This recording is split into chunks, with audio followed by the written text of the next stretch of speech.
श्री संत सद्गुरू बाळूमामा प्रसन्न. नमस्कार श्रोते हो. आज आपण श्रवण करत आहात श्री संत सद्गुरू बाळूमामांची अमृतवाणी. या व्हिडिओमध्ये तुमच्या मनात देवाबद्दल भाव आणि मामांबद्दल श्रद्धा असेल तर नक्कीच तुम्ही व्हिडिओला पहिल्यांदा लाईक करा आणि चॅनलवर नवीन असाल तर चॅनलला सबस्क्राईब करून कमेंटमध्ये बाळूमामा प्रसन्न लिहायला विसरू नका, जेणेकरून बाळूमामांची अखंड कृपा तुमच्या आणि तुमच्या कुटुंबावर सदैव राहील. बाळूमामा म्हणतात, माणसाच्या जीवनात संघर्ष अडचणी या पाचवीलाच पुजलेल्या असतात. फक्त त्याचे रूप बदलत असतं. संघर्ष अडचणी या काही टाळण्यासारखी गोष्टी नाही. मग जी गोष्ट टाळता येत नसते तिला सामोरं जाणं हाच एक मार्ग नाही का? त्याबद्दल मनात चिंता विवंचना असणं साहजिकच आहे, पण त्यावर शांतपणे विचार केला तर मार्ग शोधता येऊ शकतो. म्हणून काही अडचणी ह्या स्वतःहून ओढावून घेतलेल्या असतात, तर काही परिस्थितीमुळे निर्माण होतात. त्यामुळे योग्य पद्धतीनं मार्गक्रमण केलं तर अशक्यही असं काहीही नसतं. त्यासाठी संयम मात्र हवा असतो.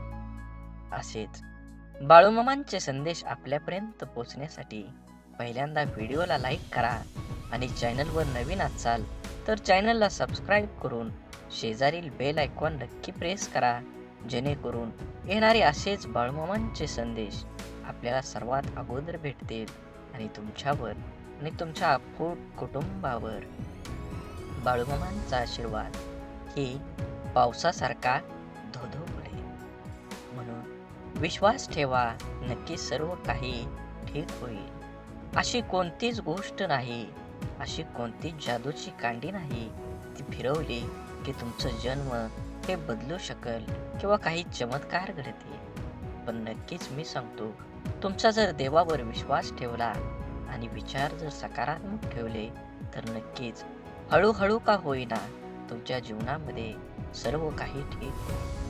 फक्त तुम्ही तुमच्या कर्माशी प्रामाणिक राहिलं पाहिजे आणि कर्म हे करत राहिलं पाहिजे. कर्माचं फळ योग्य ते तुम्हाला मिळणारच आहे.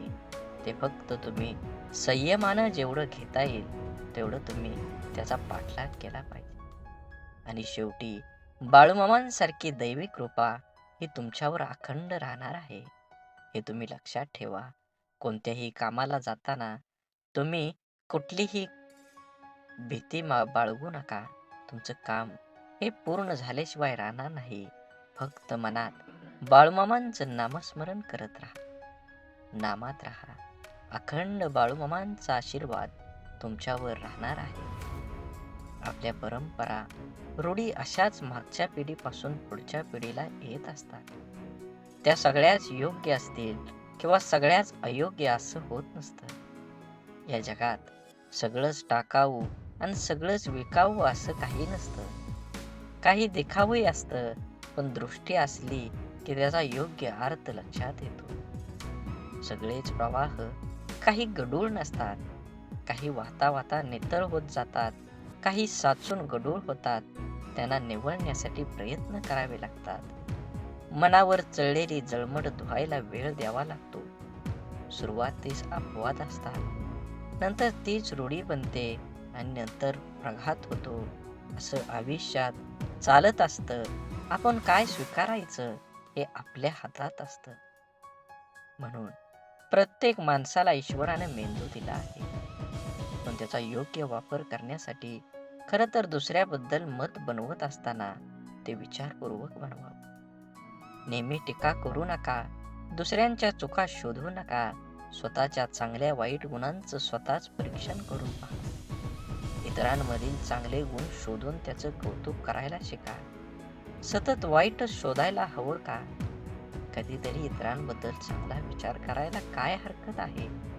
दुनियादारीच्या काही अस्पष्ट खेळापासून वाचवण्यासाठी, मनाची इमानदारी कायम राखण्यासाठी चांगले विचार हे कधीही चांगलेच असतात. पण आपल्याच लोकांच्या मायेची ऊब, प्रेमाचा ओलावा वाईट विचारांनी कारस्थानाने त्याने रोखला जात असेल तर अशा आचरणाचा काय उपयोग होणार? चांगले गुण योग्य विचार जर अशा व्यक्तींना ऐकूच येत नसतील, तर ती अशी नाती, मैत्री व उपयुक्त ही की त्रासदायक हे ज्या डोळ्यांना दिसतंय ते खरं असेलच असं नाही. म्हणून सत्य परिस्थिती जाणूनच इतरांबद्दल निर्णय घ्यावा लागतो. जीवन खूप सुंदर आहे. फक्त आनंदाने आणि समाधानाने ते जगता आलं पाहिजे. जीवनात तुम्ही तुमच्या कर्माबद्दल प्रामाणिक राहा. तुम्हाला त्याचं योग्य ते फळ मिळणार आहे. जीवनात संयम ठेवा. एक दिवस असा येणार आहे की त्या दिवशी तुम्ही समाधानी राहणार आहात की जे कर्म तुम्ही केलेलं आहे त्याचं रूपांतर आपल्याला आहे तसं चांगल्या फळात मिळणार आहे. हे तुम्ही लक्षात घ्या. मिळालेल्या वेळेचं महत्त्व जाणून घ्या. वेळ वायपट घालवू नका. जीवन हे एकदाच येणार आहे. त्याचा योग्य वेळी आणि योग्य प्रकारे आनंद घेता आला पाहिजे. जीवन प्रकाशमय आहे. हे सूर्याच्या तेजासारखं झळझळीत ठेवा. तुमच्या जीवनामध्ये अंधार येणार आहे, पण तुम्ही विसरू नका. सूर्य सुद्धा उगवणार आहे. सकाळ होणार आहे. म्हणून त्या सूर्याची आणि त्या पहाटेची आणि त्या दिवसाची तुम्ही वाट बघत तुमच्या जीवनाचा गाडा तुम्ही पुढे ढकलत चाललं पाहिजे. जीवन म्हणजे चालणं आहे. जो थांबला तो संपला. म्हणून जीवन निरंतर जगण्यासाठी तुम्ही त्यासाठी पाठलाग केला पाहिजे. तुमच्या कर्माचा योग्य तो वापर करून तुम्ही तुमच्या जीवनाला आकार द्या. मिळालेल्या वेळेला वायफट घालवू नका. जे जमेल तेवढं जास्तीत जास्त नामस्मरण करा. भक्तीच्या मार्गावर चाला. चांगले विचार ऐका. चांगले विचार चिंतन करा. चांगल्या माणसांच्या विचारांची संगत धरा. तुमच्या जीवनामध्ये चांगलंच होणार आहे. असेच बाळूमामांचे संदेश आपल्यापर्यंत पोहोचण्यासाठी पहिल्यांदा व्हिडिओला लाईक करा. चॅनलवर नवीन असाल तर चॅनलला सबस्क्राईब करून शेजारील बेल आयकॉन नक्की प्रेस करा आणि कमेंटमध्ये बाळूमामा प्रसन्न लिहून हा व्हिडिओ कमीत कमी 7 माणसांना तरी तुम्ही शेअर केला पाहिजे. तुमच्या जीवनाला नक्कीच बाळूमामांची साथ मिळेल आणि तुमचं जीवन हे उजळून गेल्याशिवाय राहणार नाही. म्हणून बाळूमामा म्हणतात, जीवन जगत असताना तुम्ही खरं तर आपण जे आयुष्य जगतो ते अध्यात्मच आहे. रोजचं आयुष्य जगताना आपण नेहमी कोणत्या ना कोणत्या कामात गर्क असतो, गुंग असतो आणि बघा काही कामं करताना आपण काळा वेळेचं भान विसरतो. बरीचशीच कामं आपण कर्तव्य भावनेने करतो. काही कामं करणं अपरिहार्य असतात. काही कामं केली नाहीत तर आपलं रोजचं व्यवहार ठप्प होतील. परंतु काही कामं मात्र आपल्या मनस्वी आवडीची असतात. या आवडीच्या कामामध्ये काही असू शकतं, जसं एखादा स्त्री मन लावून स्वयंपाक करते, घरकाम करते, शिकवते किंवा कोणी एखाद्या मित्राच्या संकटकाळी मित्रांसाठी खूप धावाधाव करतो. कोणी चित्र काढताना, पूजा करताना, शेतीत राबताना, बाळाचे आवरताना अशा अनेक छोट्या मोठ्या गोष्टीपासून ते अगदी क्षुल्लक वाटणाऱ्या गोष्टीपर्यंत देहभान हरपून काम करतं. आता तेच तल्लीन होणं म्हणजे संतांनी वर्णन केलं किंवा योग अभ्यासातलं ध्यान होय. म्हणजे आवडती गोष्ट करत असताना आपलं मन त्या ठिकाणी एकवटतं आणि स्थिर होतं.